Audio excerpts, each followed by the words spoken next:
Olá! Olá! Sejam muito bem-vindos ao nosso podcast Papo e Mente. Eu sou Paula Silvestre. E eu sou Eduarda Queiroz. E hoje estamos com um convidado super especial, que tem muita coisa para falar, porque assim, eu acho que a filosofia tá no mundo, né? Não? Tá. Psicologia e filosofia tá no mundo, vivemos com eles, com esse fenômeno, né? Então a gente tem muito para papear hoje e é com Rafa Barbosa. Rafa Barbosa. Rafa, se apresente para nós, por favor. Obrigado pelo convite, as meninas, Paulinha, Eduarda, né? Isso. Tinha confundido o nome dela no começo aqui, quando chegou, mas a gente já se acertou, né? Agradecer o convite, o espaço, né? Eu sou especialista em filosofia e autoconhecimento, né? Então, tenho uma trajetória engraçada, assim, acadêmica e profissional na minha vida, porque eu sou engenheiro de formação. Uau! Né? É um caminho bem, né? Adoro essas Pois coisas, essas é. revelações aqui, Exatamente. né? Eu sou engenheiro mecânico, a minha primeira formação, né?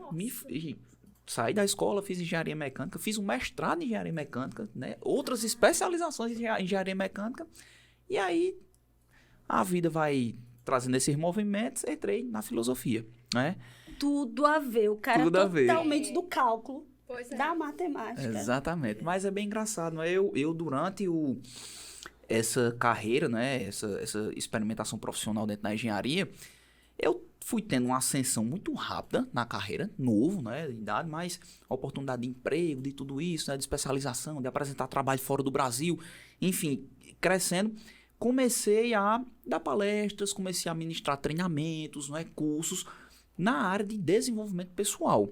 Falando muito sobre gestão de carreira, sobre liderança, sobre produtividade, tudo isso. E aí, o que foi que aconteceu? Como eu sempre gostei muito de estudar, à medida que eu fui estudando, eu encontrei um artigo do Fórum Econômico Mundial que trazia as 15 principais habilidades que o mercado de trabalho estava prevendo para os profissionais do futuro.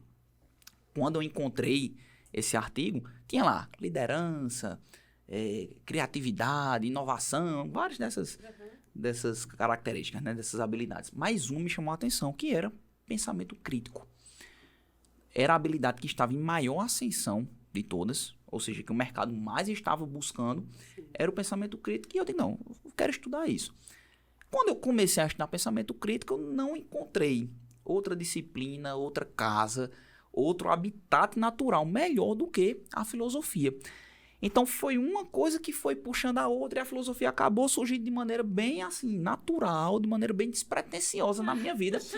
O que é muito engraçado, totalmente. O que é muito engraçado porque a gente tem uma visão muito errada da filosofia na época da escola, né? Exatamente. Na época da escola, assim, pelo menos pra mim, filosofia era decorar nome de autor, de filósofo, o ano em que eles nasceram, o país em que eles estavam e qual é a principal frase deles. Isso. Pra mim era isso. A gente pensava assim, Descartes, o que foi que disse? Penso, logo existe. Né? A gente ia só decorando mesmo. E era horrível, horrível. A Não fazia experimentação... sentido, Não. né? A gente ficava replicando, né, um conteúdo ali, tendo que decorar, e não tinha, assim, sentido, não tinha significado nenhum. Apesar de que na escola, pra mim, nada tinha muito sentido, né? Seja matemática, seja lá o que for. Mas eu fui desconstruindo essa visão, né, da filosofia como uma disciplina acadêmica, teórica, e eu acho que a vida tem encontros e desencontros, né? Então, a filosofia, ela... Primeiro encontro que surgiu na minha vida, surgiu num momento errado, com maturidade diferente, com uma abordagem diferente, o que acontece muitas vezes com relações, o que acontece muitas vezes com, enfim, várias situações da nossa vida, mas nesse novo reencontro, aí mergulhei de cabeça, né? Aí entrar na graduação, na pós-graduação, começar a escrever um livro de filosofia, né? Que é o que eu estou atravessando agora nesse momento, e aí... um mergulho cada vez mais profundo, né? Mas, para quem olhava e dizia, eu sou de exatas, né? Humanas não tem nada a ver. Hoje em dia está estudando filosofia. Você já foi formado em engenharia mecânica? Isso. Fez mestrado, Isso. doutorado? Não, doutorado não, só mestrado. Mestrado. É. Aí filosofia, já fez mestrado? Não, mestrado não. Mestrado eu tenho a pretensão de começar ano que vem. Tá, mas quantos anos você tem? Eu tenho 29 anos. A cara... 29. Gente... 29 Não, anos. mas ele tem cara ainda de mais novo. Ô, coisa boa. Minha esposa que vai ficar contente. Isso, eu vi. Olha aí. Que eu fico dizendo a ela que eu tenho cara de mais novo, né? Ela diz, mais novo aqui sou eu.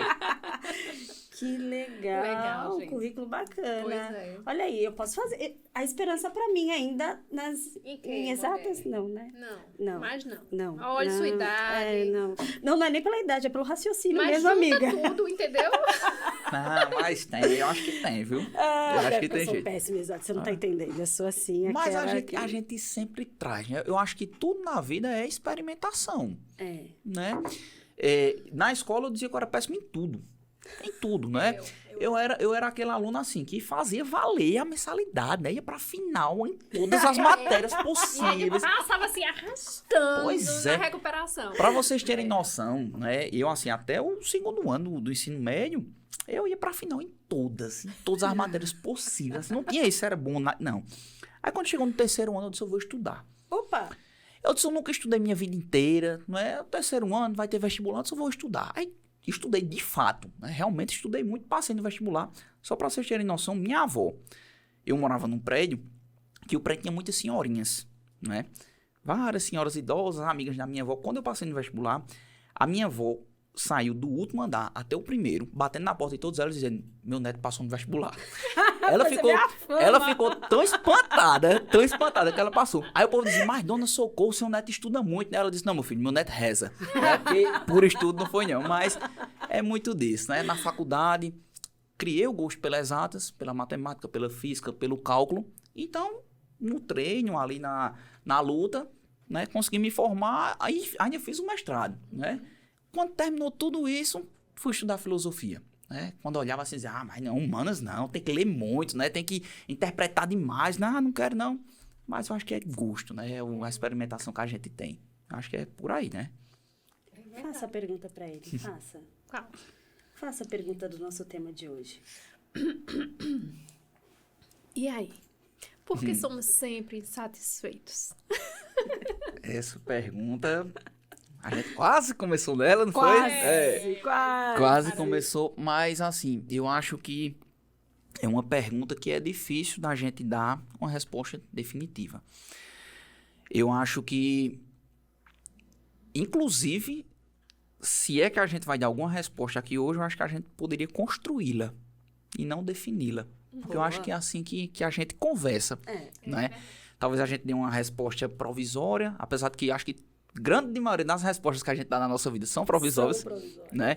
Mas eu acho que, indo agora diante da pergunta, é uma construção que a gente vê ao longo de toda a história, né? Durante todos os períodos. A gente, se a gente voltar lá na Grécia Antiga, que é o primeiro contato que a gente tem com filosofia é quem, né? Sócrates, né? Que dizia o quê? Só sei que nada sei, né? A gente só sabe isso. É que ele nem disse isso, na verdade. Já começa por aí. Sócrates nunca disse essa frase, né? Mentira. Nunca disse. Gente. Nunca disse. Sócrates, ele não falou, só sei que nada sei. Sócrates, ele disse assim, eu o que de fato não sei, não fico pensando que sei. É diferente. Isso é o que ele traz como sendo a humildade intelectual. Né? Ele diz, enquanto eu vou no general e pergunto a ele o que é a guerra, ele não consegue definir. Enquanto eu vou no poeta e pergunto a ele o que é um amor, ele tenta lá, faz uma firula, mas ele não consegue definir. Só que para todos esses que eu pergunto, o que é que eles dizem? Que sabem. Eles fazem firula, mas na realidade eles ficam com raiva quando eu mostro que eles não sabem. Aí Sócrates disse, né? Eu, o que de fato não sei, não fico dizendo que sei. Mas a gente vem lá, né? Sócrates, desde lá antigamente, o pessoal se perguntava, né? Por que a gente é insatisfeito? A insatisfação, ela permeia a história da humanidade desde que a gente consegue registrar a história da humanidade, né? Então, eu acredito que a pergunta dessa insatisfação, ela pode ser respondida de acordo com os momentos em que nós vivemos, de acordo com os contextos sociais, econômicos, culturais, né? Então, talvez, uma pergunta que a gente possa trazer é por que hoje nós somos tão insatisfeitos, né? Porque se a gente for analisar toda essa história, aí precisaria de uns 15 episódios aqui, né? É verdade. E olhe lá, pra gente ir passando de período em período. Mas, vamos lá, hoje, por que será que nós somos tão insatisfeitos? Aí a gente tem várias hipóteses. Várias hipóteses. Eu gosto de pensar, basicamente, sobre 3 camadas, hoje em dia. 3 camadas. E aí, vocês da psicologia vão me ajudando, porque filosofia e psicologia... Estão ali, caminham, anda assim, né? Conversa. Anda assim, principalmente existencialismo, né? Que eu adoro se a gente puxar um pouquinho. Mas eu gosto de pensar em 3 camadas, tá? A primeira camada é quando a gente cria uma comparação, uma visão entre eu e o outro. Isso é muito evidente hoje em dia. Muito Demais. evidente. Né? Assim, as redes sociais explodiram, né, essa comparação, essa possibilidade, né, de a gente estar identificando o que ocorre na vida de outra pessoa, estar percebendo o que ocorre na vida de outra pessoa e da gente querer tomar aquilo como sendo nosso. E como sendo real. Sim. O que está acontecendo com o outro. Muitas vezes não De é, né? fato, de fato, né? Tanto como sendo real, né? Como a gente identificando apenas os recortes das vidas, né? E a gente achar que aquilo ali é o que permeia toda uma vida, de fato, né? Foi muito boa essa colocação. Então, o primeiro aspecto que a gente percebe vai nesse sentido, a comparação minha com o outro. Eu acho que hoje seja talvez um dos maiores causadores da insatisfação. Não sei se vocês concordam. Sim. Aham, Né? Não sim. sei se vocês percebem por esse sentido também. Sim. Tá? Assim, se vocês querem falando também, gente, que eu... Pode deixar que a gente corta, A gente a gente Porque como Pode diz... falar. Aqui Que é eu o seu lugar. desinvesto total. Mas- Desinveste. primeiro vai nesse sentido, né? Nós criamos uma realidade comparada com outra que muitas vezes é muito cruel, né? É muito sofrida, é muito dolorosa. Por quê? Porque, inclusive, se fosse assim, somente a vida sendo mostrada e não tivesse nenhuma indução de que aquela é a vida correta, mas além de apresentar, além de exemplificar, além de esfregar na cara da gente uma vida, né, que muitas vezes é distante da nossa, muito distante. não é? Esfrega de fato como a nossa vida é miserável. Isso é muito doloroso. É muito doloroso, né? Então isso vai criando essa insatisfação dentro da gente, né? De realmente comparar. A gente olhar e dizer, caramba, olha o que ele tem, olha o que eu não tenho. Olha o que ele vive e olha o que eu não vivo. E a gente traz uma hipótese e também tem que pensar, certo? E aí o que a gente pode ir fazendo também para contornar essa condição, né? Então muitas vezes o que não é dito, a gente vê muita gente trazendo, né, de maneira irresponsável, checklists, né, de vida, diz assim, para você ser feliz, você precisa disso, você precisa daquilo, você precisa alcançar aqui. Em termos financeiros, você tem que ter tanto, em termos profissionais, você tem que alcançar isso aqui. Em termos de relacionamento, tá? Você, de preferência, hétero, tá bom? De preferência, você tem que ter um relacionamento dessa maneira, você tem que se comportar dessa forma. Então, assim, a gente vai sendo moldado, né, a partir das mãos, né? Nós somos argila nas mãos dos outros, né? O que é muito triste, E exaustivo, não? Demais. Porque, imagina, eu tenho que pensar o tempo todo como o Rafa tá sendo, pensando como ele, eu quero imitar, então eu tenho que fazer tudo aquilo, mas a minha realidade é totalmente diferente. Eu não vou estar na mesma universidade, eu não vou ter os mesmos relacionamentos, eu não vou estar no mesmo ciclo de amizade, nada, né? E você acaba pensando assim, ficando nervoso, insatisfeito, irritado com a minha realidade. Sim. Nada mais faz sentido e eu não consigo ser grato e dar valor no que eu tenho. Perfeito. Tem um momento já resgatando, né, fazendo um paralelo, tem um momento da história de Sócrates que é bem engraçada. Eu gosto muito dele porque ele é um personagem, assim, icônico, sabe? É a famosa resenha, o tal do Sócrates. Ele... Chega um momento que ele fica muito famoso em Atenas, né? Extremamente famoso, o povo começa a ir atrás dele para pedir conselho. Olha aí. Né? Sócrates, bicho, eu vou pôr uma guerra aqui agora. E aí, eu vou, não vou, eu me escondo, não me escondo. Sócrates, eu tô pra casar, não sei se eu caso, se eu não caso. Aí começaram a ir atrás dele, né? Claro que eu vou trazendo desse meu jeito, né? Mas no livro não tá escrito Cara, assim, você né? tem que dar aula de filosofia, tem que ir lá pois é. pra galerinha. Não, mas eu dou toda segunda-feira lá Dá. dentro da comunidade Natureza Filosófica, depois a gente fala sobre ela, né? Beleza. Mas aí começaram a... Sócrates, e aí, bicho, como é que eu faço? E aí o que foi que ele percebeu, né? Ele olhou assim e ele dizia, quando as pessoas perguntavam, ele dizia, conhece-te a ti mesmo. Conhece-te a ti mesmo. Sócrates, eu vou pra guerra ou não vou? Conhece-te a ti mesmo. Sócrates, eu me caso ou não me caso? Conhece-te a ti mesmo.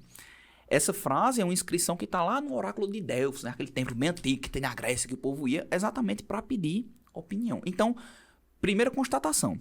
Sócrates é de 369, se eu não me engano, antes de Cristo. Então, desde esse tempo, o povo ia atrás dos outros para perguntar o que devia fazer. Já começa por aí. Olha como é antigo. Né? Desde esse tempo, já começa por aí. Segunda coisa que é interessante. Sócrates dizia, a minha resposta não condiz com a tua realidade. Olha aí. Não é? Aquilo que traz sentido para mim talvez não traga sentido para você. As suas dores, quem experimenta é você. Então não tem sentido eu te dar uma resposta, eu te dizer se você deve casar ou não, se não sou eu que vou experimentar a sua escolha. A escolha é tua, a vida é tua. Então, há muito tempo a gente vem moldando a nossa vida a partir da vida do outro, né? Precisando da validação do outro. É outro ponto. Não basta a gente olhar, a gente precisa validar, né? A gente tem que ter alguém que nos diga assim, ei, Rafa, correto, né? É por aí, tá? E hoje em dia, olhando por esse aspecto também, dessa comparação da vida comparada que a gente vai criando, uma coisa que foi mudando ao longo do tempo foi a própria liberdade de escolha. Antigamente, as pessoas não tinham tanta liberdade quanto elas têm hoje. Isso. Se você parar pra prestar atenção, se a gente voltar um pouquinho atrás, né? Antigamente, você nascia filho de um rei, você ia ser o quê? Rei. Você nascia filho de um fazendeiro, você ia ser o quê? Fazendeiro, né? Então, a nossa vida, ela era moldada 100%, né, a partir somente de onde a gente nasce, do círculo no qual a gente está inserido. O nosso caminho, ele era bem definido. Ó, você vai plantar, você vai colher, você vai viver por aqui, não vai muito longe disso, não. A sua vida é isso aqui e acabou. Então, a gente não tinha a angústia da escolha, né? Muitas vezes a insatisfação também vem nas nossas vidas pela liberdade de escolher. Toda escolha, né? Exatamente. Toda escolha carrega consigo a sua responsabilidade, carrega consigo a sua consequência. Então, hoje em dia, a gente tem uma cacetada de opções para serem escolhidas na nossa vida, né? E aí a gente fica na dúvida, e aí eu escolho por aqui ou eu escolho por ali, mas será que esse caninho que eu sigo lá na internet, ele fez assim? Se eu fizer que nem ele, será que não seria melhor? Aí às vezes eu escolho e as pessoas que estão no meu contexto não validam aquilo. Aí traz a angústia de novo, aí traz a dor. Então, primeiro aspecto, essa vida comparada, né? A vida comparada mexe muito com a gente, essa liberdade de escolher, essa necessidade de validar as nossas escolhas mexe muito com a gente. Segundo ponto, vamos lá. É uma construção, viu? A vida tá parada assim pra mim. Eu tô encantada. E eu acho interessante essa parte da escolha, porque toda escolha, pra você escolher isso, você tem que abrir mão de algo. Você tem que abrir mão disso aqui. E às vezes eu quero tudo. Sim. Né? E aí? Não, mas eu quero tudo e tal. Mas E até não escolher é uma escolha. Até não escolher é uma escolha. Não é? Concordo Então traz 100%. angústia, né? Concordo 100%. Vitor Frankl que falava muito, né? Vitor Frankl falava muito. Ele dizia que... Ele dizia, ele foi dar uma aula nos Estados Unidos, acho que vocês sabem dessa história, né? Ele foi dar uma aula nos Estados Unidos. Cadê Camila? E aí, ela gosta de Frankl, É a área dela. Ah, legal. Aí ele chega nos Estados Unidos, né? Também não é a minha área, né? Mas eu estudei por conta da pós, né? Mas ele chega nos Estados Unidos, vai dar uma aula lá, como convidado. E aí ele diz, é engraçado, aqui no país de vocês têm a Estátua da Liberdade, na costa leste do país. Eu vou dar uma sugestão. Construam na costa oeste a Estátua da Responsabilidade. Porque a liberdade, ela é metade de uma verdade. Eu me arrepio todo quando dessa frase franca. A liberdade, ela é só metade da história. Porque com toda liberdade, acompanha-se a necessidade de responsabilidade.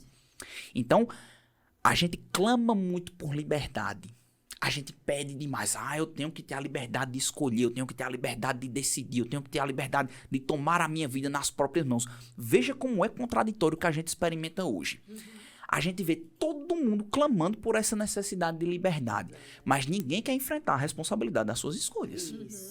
Ninguém quer enfrentar, não é? Então, a gente tem o direito de escolher, mas parece que a gente não quer encarar o dever. Né? Não, o dever é pro outro. Exatamente. O dever é teu. Eu só quero a escolha da liberdade. Eu quero exatamente. ser livre. Isso, eu quero gozar da minha liberdade. A cargo do outro. E é muito engraçado, né? Por quê? Aí a gente já pode ir entrando no segundo ponto, né? Que eu percebo. Primeiro ponto, então, comparação, né? Essa vida comparada. A segunda comparação que a gente faz, o segundo ponto que pode trazer também esse movimento, que eu percebo, pode ser algo relacionado a vida idealizada, não é? Então, beleza. Uma coisa é eu comparar minha vida com a do outro. Às vezes, a gente olha assim, né? E diz, não é a vida do outro que eu quero seguir. Não é necessariamente a de Paulina, não é necessariamente a de Duda. Mas a vida que eu quero, não é? É uma vida assim, que eu tenho que ter milhões na conta, ou que eu tenho que ter, assim, o corpo perfeito, ou que eu tenho que ter... Aí a gente vai idealizando... Quero esse combo todinho. Né? Uma vida, exatamente. A gente vai idealizando a vida que a gente quer viver. Qual é o grande problema da vida idealizada? É deixar de lado a vida experimentada de fato. idealizar, sonhar, planejar, tudo isso é super importante. Super importante. As pessoas fazem muito essa pergunta, né? Por conta dessa reflexão filosófica. Rafa, a gente é muito satisfeito, o que é que a gente faz, não sei o quê. Como é que a gente lida com essa vontade que a gente tem o tempo inteiro de melhorar? Eu digo, gente, a vontade de melhorar não tem problema nenhum. O desejo não é de evolução, de progresso, ele não tem problema nenhum, contanto que a gente não deixe de ter a percepção daquilo que a gente está vivendo, não é? O sonho, ele é feito para sonhar, ele nos coloca em movimento, ele leva a gente. Por quê? Porque se a vida da gente não tiver gosto de ser vivida, se a vida da gente não tiver, assim, um sentido, uma experimentação gostosa de ser experimentada, não é? Pelo menos alguma coisa para a gente buscar, né? A gente vai estar vivendo aqui para quê? Tem que ter motivação, né? Tem que ter um sentido. Senão a gente cai naquele termo bem clássico da filosofia, no niilismo, né? A falta de sentido de tudo. Né? Então não tem sentido nenhum. Só que qual é o grande problema? É quando a gente coloca o ideal à frente do real. São duas coisas distintas, o ideal e o real. Então, que a gente projete a nossa vida, planeje a nossa vida, não é? Mas sabendo que a vida real, ela está aqui e agora. Precisa ser vivida, né? Exatamente. E a gente precisa ir experimentando e vivendo os nossos passos. Porque senão, a gente vai idealizar algo, não é nem que, assim, Rafa, então quer dizer, tu tá castrando os sonhos das pessoas, dizendo, não sonhe alto, não tem nada a ver uma coisa com a outra. Não é por aí. Mas é que a gente não vive de sonhos. Muito pelo contrário, né? A vida é bem real. Né? Pois é, não é? Então, assim, aí muitas vezes a gente cai na ilusão de que até a vida idealizada, quando a gente chegar lá, uma nova idealização vai surgir, né? Então a gente vive batalhando para que, eu queria tanto alcançar aquele carro é o que eu preciso, a gente bota isso na cabeça, né? Eu preciso, né? Aquela viagem é o que eu preciso, ótimo, tudo bem, batalhe, busque, levante-se, dá todos os dias de manhã com esse gosto de, eu quero comprar meu carrinho, show de bola, vá atrás do seu carrinho, mas vá sabendo que não é a materialização desse carrinho que de fato vai trazer a satisfação definitiva na sua vida. Porque não vai. Né? Então é um movimento assim de construção de si mesmo, que leva tempo, de muita consciência. E essa vida idealizada ainda tem outra coisa que é muito engraçada, né? Duda falou da questão, né? Toda escolha traz uma responsabilidade, toda escolha traz uma consequência. Quando a gente idealiza uma vida, quando a gente está diante de escolhas que precisam ser tomadas. A gente tem um movimento que é muito engraçado do bicho ser humano, né? A gente pode escolher A ou B, né? Sei lá, vamos trazer um exemplo aqui. Eu posso escolher fazer engenharia ou filosofia. Aí eu digo, não, eu vou fazer engenharia. Quando eu entro na engenharia, eu começo a experimentar as dificuldades, as dores que a engenharia tem. O cálculo é difícil pra caramba, né? Dentro da engenharia o povo quer todo mundo passar por cima do outro, quer ver quem é o mais inteligente, não sei o quê. Começar a experimentar essas dores. Aí eu, diante de uma vida idealizada, o que é que eu faço? Se eu tivesse escolhido filosofia, não teria problema nenhum. Não teria nada disso aqui que eu tô experimentando, então seria muito melhor. O que é que a gente faz? A gente sempre acha que a escolha não tomada seria a melhor. Aí a gente passa a vida todo dia nesse movimento. Sofrendo. É essa angústia que permeia a vida da gente, né? Aí, só que o que é que acontece? Quando a gente deixa de escolher por filosofia, a gente esquece que a filosofia também vai ter suas dores. Também vai ter seus dramas, não é? Então, assim, por um lado ou do outro... Rafa, tu tá dizendo que o que a gente escolhe na vida da gente vai ter dificuldade?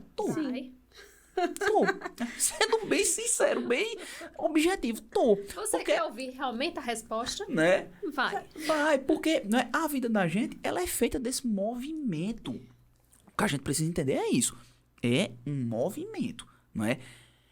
A tristeza, a felicidade, a saúde e a doença, não é? São todos polos, certo? Que nós precisamos atravessar. É difícil permanecer. É muito difícil permanecer. Rafa, mas eu queria ser feliz o tempo inteiro. Ótimo, maravilha que você queria, mas infelizmente eu preciso te dizer, se você for feliz o tempo inteiro, você vai ser tonto. Se você alguma coisa vai estar errada. Vai estar errada, né? Se você for triste o tempo inteiro, também tem alguma coisa errada. Também tem alguma coisa. Então, a tristeza, né? Nietzsche falava muito disso. A tristeza escancara a felicidade. Né? Nietzsche foi um cara que passava 250 dias de cama, acamado, por conta da saúde dele. Né? Com dores de cabeça, com ânsia de vômito. Então, o cara ficava ali na cama. E ele dizia, a doença escancara a saúde. Os momentos em que eu tenho de saúde na minha vida são os momentos que eu quero mais aproveitar, que eu quero mais viver, porque eu sei que em algum momento ou outro a doença vai voltar. Então, a gente nem idealizar demais, né? Beleza, sonhe, idealize, busque tudo isso. Mas sabe que a gente vai experimentar contornos, né? A vida da gente ela não é feita de reta. A vida da gente não é feita somente não é só de arco-íris e de estrada pavimentada. Quem achar isso, aí infelizmente a gente vai... Quem acha isso, acredita em unicórnio. Perfeito, né? Então a gente vai criando esse ideal, esse senso que, no final das contas, o que vai acontecer é o quê? A gente se machuca. A gente se machuca. Muitas vezes trazer esse senso de realidade, não é? De trazer esse senso, né, de construção de si mesmo, né? Quando a gente fala assim, Rafa, mas então eu tenho que saber muito bem idealizar, eu tenho que saber muito bem o que sonhar. Sócrates dizia, conhece-te a ti mesmo, né? Como é que eu faço então para me conhecer? Eu digo a vocês, eu acredito, só uma perspectiva minha, tá? Que é uma busca que até o meu último dia vai continuar sendo feita. Conhecimento, Não é? A gente vê muita gente pregando, você precisa se conhecer, investe em autoconhecimento. Beleza, a gente tem várias possibilidades que promovem, não é? O acompanhamento terapêutico, né? Não somente dentro da clínica em si, né? Que eu faço, que eu atravesso esse processo, mas até dentro da clínica, muitas vezes a gente vê uma perspectiva deturpada das pessoas. Não é de muitas vezes querer buscar, claro que no final das contas é positivo, né? Porque você está buscando alguma coisa, mas o que eu vejo muitas vezes é as pessoas querendo somente performance. Performance. Então, quais são as ferramentas disponíveis para performance? Né? Sei lá, aí o povo vai listando o checklist que você tem que fazer, né? Tá. Yoga, meditação, acupuntura, né? Mindfulness. Que ótimo que você está buscando, que ótimo, né, que você tá desejando isso, mas que a gente não entenda, não é? Então eu vou fazer 6 meses de terapia, depois eu tô show, perfeito, encontrei-me com mim mesmo, acabou, defini minha trajetória de vida. A gente sabe que não é por aí. Não é por aí, até porque a gente... Movimento. Passamos por várias fases, vários ciclos da vida. Então, o que eu gosto hoje, né, o que faz sentido pra mim hoje, amanhã não. Porque o momento que eu tô vivendo hoje é diferente do de amanhã. Você tá hoje casado, recém-casado. Amanhã você vai estar com 10 anos de casado. Amanhã você vai ser pai, vai ser mãe. Amanhã você vai ser mãe de uma criança pequena, depois de um adolescente. Vai-se embora. Então, o processo de autoconhecimento vai muito nesse sentido, né? É uma construção de uma vida, né? Agora que, claro, que quando a gente vai conseguindo ir experimentando um pouquinho, né? De cada vez, entendendo e se compreendendo e percebendo, de fato, o que é que traz sentido para mim, nem que seja hoje, no agora. Né? Eu acredito que vocês estão experimentando aqui, agora, eu também, a gente se sente preenchido, né? A gente se sente feliz. E aí você pergunta, Rafa, então como é que a gente busca pela felicidade, né? Como é que a gente encara todo esse ideal de vida? Se a gente parar pra prestar atenção, os momentos em que a gente se sente mais feliz são os momentos em que a gente nem percebe. São os momentos em que a gente não tá nem buscando a felicidade. A gente não tá aqui conversando com outro e dizendo assim, eu estou sendo feliz, eu quero ser feliz, eu tô indo pra lá pra ser feliz. Não é? É muitas vezes... Né? Exatamente. E são os momentos mais simples, né? Mais gostoso, assim, do dia a dia. É o que traz felicidade, o que preenche a vida. Exatamente. Traz sentido, Exatamente. Né? Então, essa vida idealizada, ela vai sendo construída muito nesse sentido, né? A felicidade, eu acredito muito que ela vem... Franco, mais uma vez, ele dizia, não é? Que a felicidade, ela deve surgir na nossa vida como consequência de uma vida e não como meta. A gente coloca a felicidade... Por isso que eu digo, né? Quando a gente traz esse checklist do que deve alcançar, do que deve fazer, a gente traz checklist, sei lá, da rotina que a gente deveria ter. Baseada o ritual da manhã das pessoas de sucesso. Porra, pelo amor de Deus. Sucesso pra quem? O que é sucesso pra você? Sucesso pra você. Né? Que é diferente pra mim, né? Aí, o bonito é exatamente o movimento de questionamento. Beleza, vamos lá. Do básico. O que é sucesso? Não é? Para quem é sucesso? Não é? Por que eu quero sucesso? Né? Então, esse movimento de questionamento é bem interessante. E... Ou resposta demorada não dá, não é? Para responder uma pergunta, rapaz, até É uma tese. diga aí, né? Mas Até Estevão riu ali. até ó. Estevão se abriu ali. Ele disse, meu amigo, ele tá cabrinha pra falar com sua gota, viu? Mas uma terceira possibilidade, a gente falou então de uma vida comparada, a gente falou então de uma vida idealizada. Uma terceira possibilidade, eu acredito que seria a comparação entre o eu de hoje e o eu de amanhã e o eu de ontem. Em que sentido? A gente consegue perceber, a gente vai tendo um senso de progresso, né? Eu olho assim e digo assim, caramba, eu ainda não fiz um doutorado. Queria fazer. Mas eu já fiz 2 graduações. Que bom. Né? Caramba, eu ainda não tenho uma casa na praia. Queria muito ter. Mas hoje eu tenho onde morar. Que bom. Não é? Então, o eu de hoje, não é? Ele precisa aprender a olhar aquilo tudo que foi construído, aquilo tudo que foi experimentado para que se chegue até onde se chegou. Não é? Nietzsche, ele fala muito da felicidade como a capacidade de afirmar-se. Ou seja, a felicidade, ela surge não como algo material, não como algo que a gente consegue concretizar, pegar e definir, mas com a capacidade de afirmar aquilo que a gente vive. E afirmar aquilo que a gente vive significa afirmar nossas dores e nossas alegrias, tanto um quanto o outro. Ah, Rafa, então quer dizer que a gente pode ser feliz, triste? Isso está meio contraditório, está meio bagunçado, não é? Mas muitas vezes pode. Muitas vezes pode. Não é? Porque quantas e quantas vezes a gente não sente uma dor, não sente uma tristeza, mas a gente para e diz assim, caramba, dói. De fato dói. Mas que bom que eu percebo que dói. Mas que bom que eu tô vivo pra sentir essa dor. Que bom. Pior é se eu não conseguisse nem perceber que essa dor habita em mim. E muitas vezes a dor é um momento de reflexão. Sim. É o que faz você crescer, né? Normalmente a dor, esse processo de dor, de sofrimento, é o que faz você amadurecer e você crescer. Né? Enquanto você tá naquela de tá tudo bem, tá tudo ótimo, você tá só aproveitando ali, mas não há essa maturação, né? Você perde essa maturação. Então a dor é um momento é um processo necessário. A dor, a palavra dor, não é? A gente, dentro da filosofia, gosta muito de ir puxando a etimologia de palavra, né? O cara vai ver no microfone, né? É a etimologia da palavra, vai entendendo, né? Mas a gente fala muito de empatia, né? Empatia, paixão, todas vêm de uma mesma origem, que é do pathos, né? A palavra pathos. E é interessante porque muitas vezes a gente quer bloquear a dor.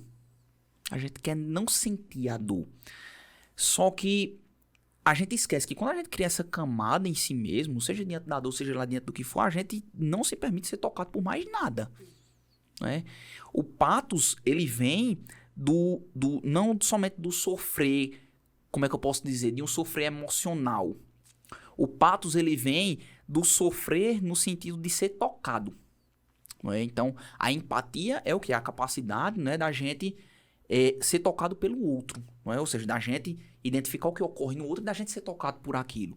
Não é? A paixão vem nesse mesmo sentido, nesse mesmo movimento. É o que é que nos toca, que nos direciona na direção do outro. Então, o que eu percebo da dor é isso. Às vezes a gente cria uma crosta, né, em si mesmo e acha que eliminar a dor seria, tipo assim, resolver os problemas da vida. Né? Quando a gente percebe que não é por esse caminho. Buda, ele fala muito sobre isso. Né? Buda, ele tem o nobre e octuplo caminho, né? Que são 8 verdades, como ele chama, né? 8 direções que ele traz para que a gente vá entendendo como é que experimenta uma vida melhor. E a busca dele todinha partiu exatamente por isso. Ele se questionava, por que é que o ser humano sente dor? Por que é que na vida da gente tem sofrimento? Só para não contar a história dele todinha, né? Mas a conclusão que ele vai chegando é de que o sofrimento, ele é inerente à nossa vida. Faz parte. Então, assim, querer abafar, querer evitar, fugir de qualquer maneira, talvez não seja a melhor solução. Um caminho interessante é como é que eu faço para conviver com isso. E eu acho que muito dessa nossa insatisfação vem também hoje em dia pela incapacidade de lidar com as nossas dores. né? Quando a gente percebe que a dor ela é inerente à nossa vida, que a dor é passageira, que a dor ela faz parte do processo de viver de qualquer pessoa, um processo de maturação, de crescimento, de reflexão, talvez, não que a gente vá fazer uma apologia à dor, dizer, que é bom sofrer, tem que sofrer mesmo, porque tem gente que traz isso às vezes, né? Então, o que eles estão dizendo, a gente tem que ter cuidado, né? O que eles estão dizendo é que o quê? Que quem não apanha não aprende, né? E não é isso, calma, galera. Né? Não é isso que a gente tá dizendo aqui. Mas o que a gente tá dizendo é o quê? Que a dor faz parte da vida, não é? Já que ela faz parte, vamos aprender a lidar, né? Vamos aprender a lidar. Então... E a dor que vem, né? Que vem pela vida, vem pelas circunstâncias. Não a dor provocada, né? Não, vou provocar dor aqui em Paula. Não é isso aí. Então... Pode falar. Você falando, né? Minha cabeça tá... Mas interessante da gente dizer que a dor pode ser uma frustração, a dor pode ser uma decepção, a dor pode ser... Pode ser, né, um luto, uma perda, enfim, a dor, ela tem vários movimentos, né, como você vem dizendo. E não é somente a dor física, que dói também, né, de uma doença e tal, mas essa dor emocional. Perfeito. Né, e que as pessoas não se atentam para ela, e ela é importante sentir e também deixar ela ir. Exatamente. Porque a gente não pode ficar parado nisso, né? Exatamente. Tem um poeta, filósofo, Paul Virilio, que ele diz que é muito difícil ser tocado quando a gente tá com pressa. Uau. Não é? Toda vez que a gente toca, a gente é tocado também. Então a gente tem muita essa dificuldade hoje em dia, não é? De tocar, de parar, de perceber. E a gente vive com pressa. De fato. A gente vive com pressa. Cada vez mais, né? Essa geração, principalmente, né? A nossa vida, ela é permeada pela pressa, pela urgência. Né? Eu acredito que vocês experimentam, eu experimento também. Não tem como a gente se isentar disso. Não. Mas até essa pressa, muitas vezes, ela é aliada da insatisfação. Né? Dessa insatisfação da gente querer um resultado imediato, da gente querer, não é tudo muito rápido, da gente querer tudo que está disponível ali pra gente. E também a pressa no sentido da gente não se deixar mais ser tocado. Né? O que é muito triste. É muito triste. A gente viver com pressa. Pode perceber. A gente com pressa, a gente não consegue prestar atenção nos detalhes que tem aqui dentro dessa sala. A gente não consegue prestar atenção nos detalhes, né? Da tua maquiagem, né? Nos detalhes, enfim, da natureza que está ao nosso redor, da nossa vida. Então, a gente vai vivendo de maneira cada vez mais rápida, cada vez mais automática. E esse é um movimento, a gente começou falando de autoconhecimento, a gente pode resgatar agora, esse é um movimento que nos afasta da possibilidade de nos conhecer. Como é que a gente vai se tocar? Né? A gente fala muito disso, né? Se toca, velho, né? Tem essa expressão, se toca, né? O se tocar é o quê? De fato, é se perceber. Isso, é se perceber, cair em si, não é? Então, como é que a gente vai se tocar se a gente tá com pressa?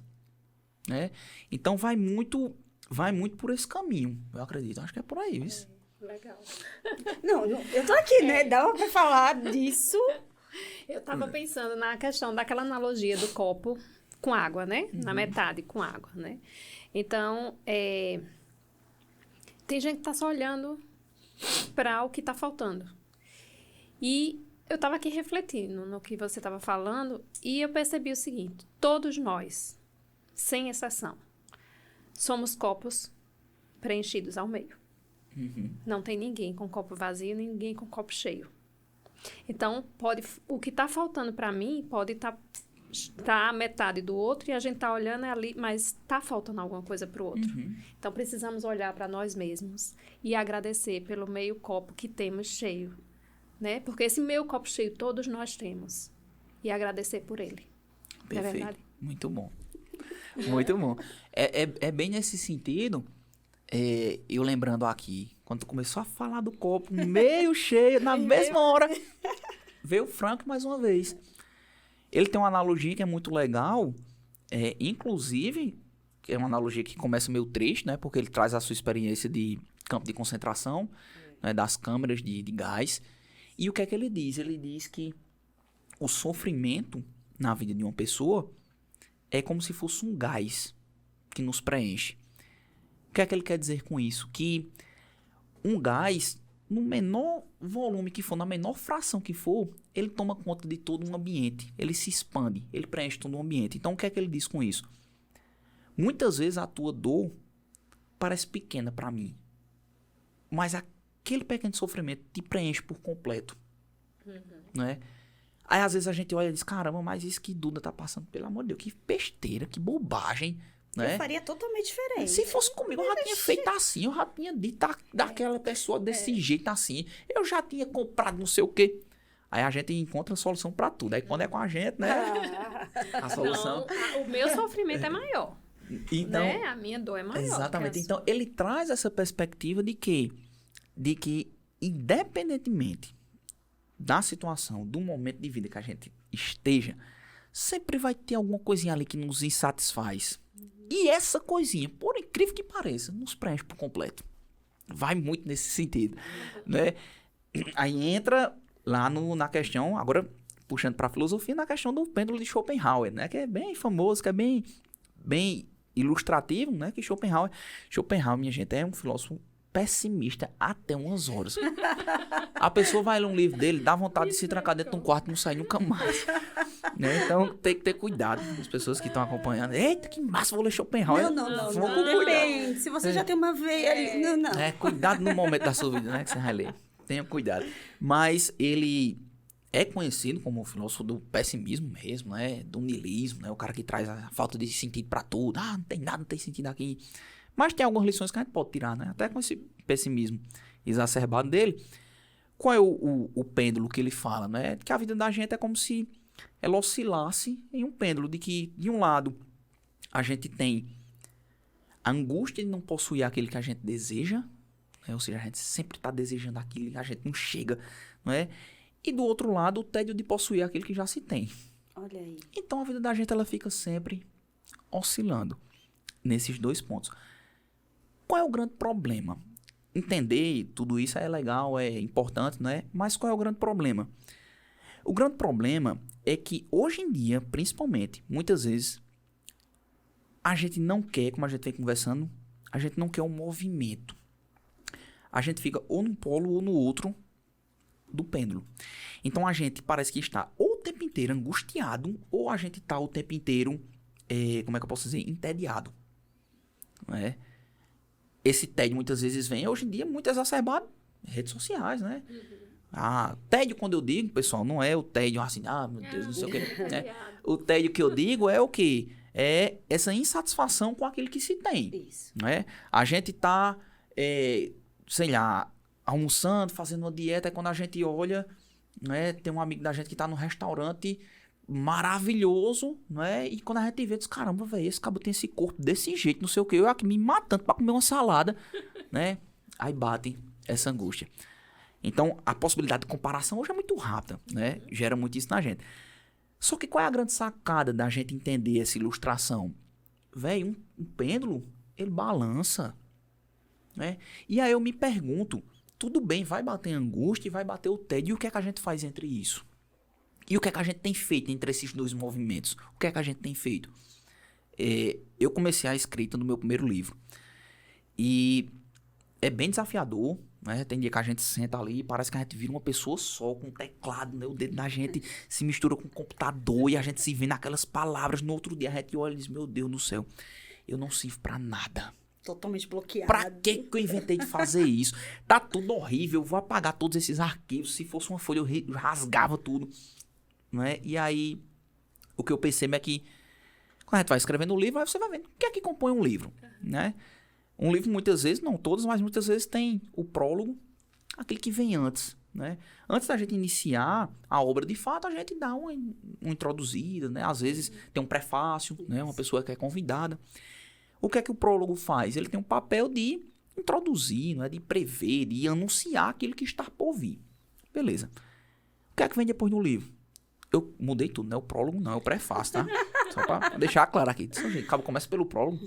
O prefácio é aquele que vem no sentido de anunciar o que está por vir no livro. O que vem depois é o prólogo. Ou seja, terminou o livro, o que é que a gente tem mais de lição para tirar disso aqui? O que é que a gente pode esperar de outras obras? Qual foi a perspectiva do autor depois que o livro já esteve pronto? Então, o prólogo fala sobre o que vem depois, o prefácio fala sobre o que vem antes. que eu percebo é que a vida da gente hoje em dia é como se a gente tivesse o tempo inteiro ou escrevendo o nosso prefácio, antecipando o que tá por vir. Eita, quando eu tiver não sei o que vai ser massa. Eita, eu queria conquistar não sei o que. Ou então a gente já pula logo pro prólogo, né? Quando a gente já tá angustiado, quando a gente já não experimenta mais. E aí eu me pergunto, tá aí onde é que tá a história? A melhor parte é a história. Onde é que Processo. tá a história? Onde é que tá o caminho? Onde é que tá o meio disso tudo aqui? Onde é que eu tô deixando isso? É a maior parte e a melhor parte, né? Não é? É exatamente, que é o gostoso. É. Não é? E outra coisa, não tem sentido eu escrever um prefácio daquele que não existe. Não tem sentido. Beleza, eu posso idealizar. Caramba, eu vou escrever o melhor livro do mundo. Traga-se para nossa realidade, eu vou ter a melhor vida do mundo. Tudo bem, planeje tudo isso. Mas se você não escreve, se você não experimenta a sua vida de fato, para que a gente idealiza tanto?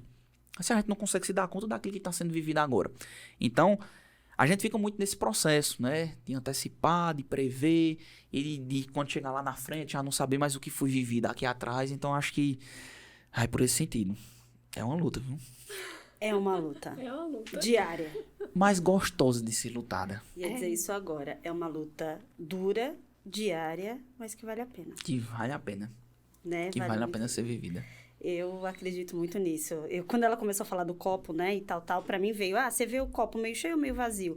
O meu sempre tá meio cheio. Pra mim sempre, porque eu sou, né, a vida assim, eu sou grata por tal. Meu marido já não, pra ele é tudo meio vazio, ele tem uma veia mais pessimista e tal.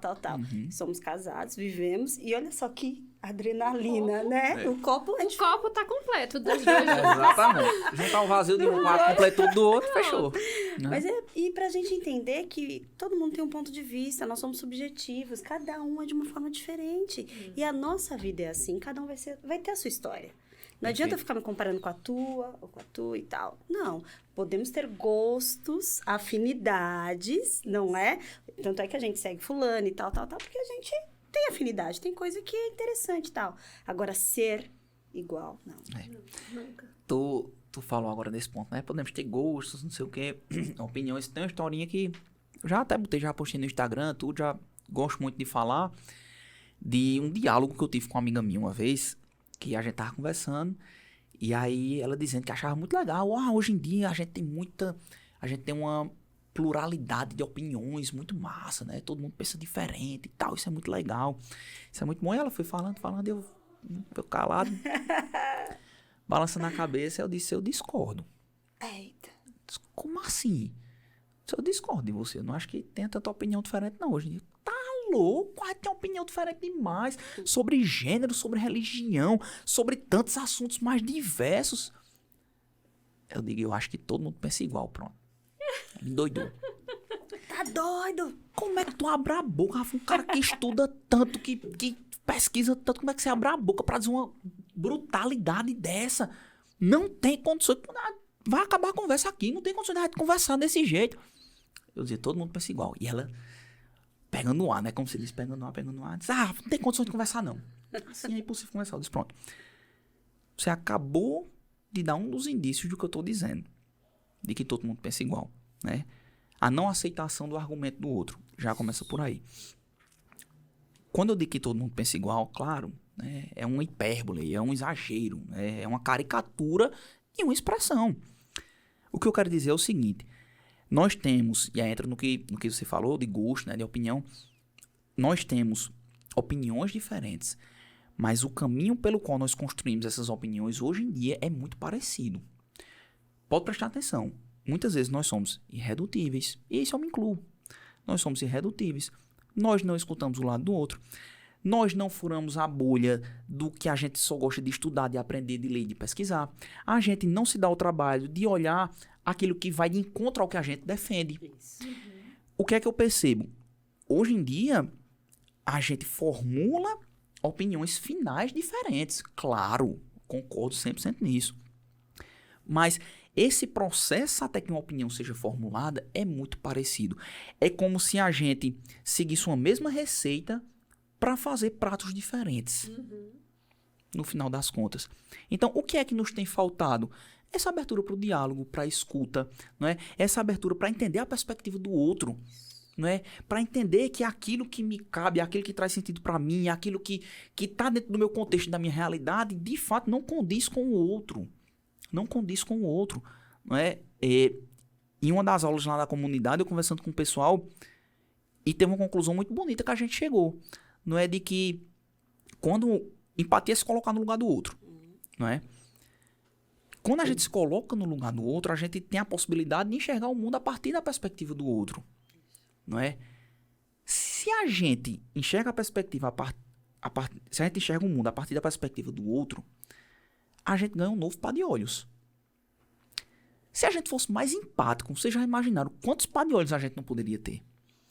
Por quantas perspectivas diferentes a gente não poderia estar enxergando na nossa vida? Aí o povo fala muito, mas eu queria ser mais inteligente, eu queria ser mais sábio, eu queria ser mais não sei o quê. Se coloca no lugar do outro, não é? Por quê? Quando eu me coloco no teu lugar, eu vou perceber. Eu digo, tu nunca tinha parado para prestar atenção assim. Por quê? Porque a minha realidade é diferente da dela. Não é? Então, passa muito nesse sentido. E eu falando com essa minha amiga isso, né? Todo mundo pensa igual. E o que eu percebo hoje em dia é que a gente experimenta, voltando para a liberdade, né? Que a gente falava. A gente experimenta como se fosse assim, uma individualidade homogeneizada. A gente clama muito por individualidade, né? Todo mundo quer ser autêntico demais, hoje em dia. Eu sou o que eu sou. Eu sou diferente dos iguais. Ninguém me copia, eu sou incopiável. Isso é muito bom. É muito bom a gente buscar a nossa autenticidade. Por quê? Porque a gente vai se conectando consigo mesmo. A gente vai se conectando com aquilo que faz sentido pra gente. Ótimo. Primeiro, a gente tem que entender. Nós somos frutos de várias relações. Já começa por aí. Né? Então você não é você que brotou do nada. Né? Você é você pelas conversas que você já teve, pelo contexto no qual você está inserido, pelas relações com que você experimenta, não é? Pelas dores, pelas alegrias, por tudo que compôs a sua vida que vai formando aquele que você é. Então já começa nesse aspecto. Primeiro ponto, né? E o segundo ponto que é interessante é que essa individualidade homogeneizada vem muito no sentido de que as pessoas clamam por individualidade, mas parece que hoje em dia essa individualidade ela tem caixinhas, né? Que diz assim, sei lá, eu sou da turma do futebol. Então, quais são os atributos que eu devo ter, né? Aí vai moldando. Eu sou da turma do CrossFit. Né? Do beach tennis. Do beach tennis, né? Então, a gente tem uma pluralidade de opções muito grande, né? CrossFit, beach tennis, nada contra, viu, pessoal? Isso é só exemplos, né? Eu sou da turma da filosofia, da psicologia, do rock and roll, seja lá do que for. A gente vai identificando esses nichos, esses meios, não sei o quê. Só que aí, no final das contas, né, essa individualidade, ela muitas vezes se encaixa em mais uma ou outra caixinha dessa. Então, não é talvez que a gente, no lugar da gente clamar por tanta liberdade e individualidade, que a gente vá se percebendo o que é que nos compõe, o que é que está ao nosso redor, né? E aí, muitas vezes, e percebendo isso também, pode afastar a gente dessa angústia, da insatisfação. Porque quando a gente vai idealizando, né, quando a gente vai juntando tudo agora, né, a mistureba todinha. É bom, porque a gente já vai caminhando, né? Então, quando a gente vai misturando tudo isso, né? Essa vida comparada com essa vida idealizada, não é? E a gente vai percebendo, beleza, mas qual é o meio que eu tô? O que a blogueira lá de São Paulo vive, não tem nem na minha cidade, velho. Então, né? Tem nem aqui pra eu ir. O rodízio de sushi que ela vai, não tem aqui em Campina. Tá entendendo? Então, queria tanto ir, não sei o quê. Então, assim, entender contextos, né? Entender significados, entender perspectivas, tudo isso são possibilidades para que a gente vá enfrentando essa angústia que é inerente ao nosso viver. Acho que é por aí. Gente, sensacional. Gente, é um papo que ia por Sensacional. dias. Gente. Não, quando você lançar seu livro, você volta Com aqui. toda certeza, a gente Não vem é? na hora. Trazer para falar mais e a nossa mesa está sempre aberta para você. Obrigado, agradeço bem-vindo. demais. Não é? Foi muito bom, muito obrigada. Eu que agradeço. É um papo extremamente necessário, não é? Principalmente porque Gostoso, vivemos, né? né? Gostoso, leve e de um assunto que poderia ser pesado, Sim, né? Porque ninguém quer falar da insatisfação nem daquilo que incomoda, sim. não é verdade? Então, muito obrigada mais uma vez. Eu que agradeço. Então, se você gostou do papo de hoje, vai lá, compartilha, comenta, Ativa o sininho. ativa o sininho, não é? Manda dúvidas, críticas, sugestões, nós estamos abertas para tudo, Pois não é. Pode vir, só chegar. Porque a gente é diferente. Mas o papo é imenso. É isso aí. Tchau, tchau. Tchau, tchau.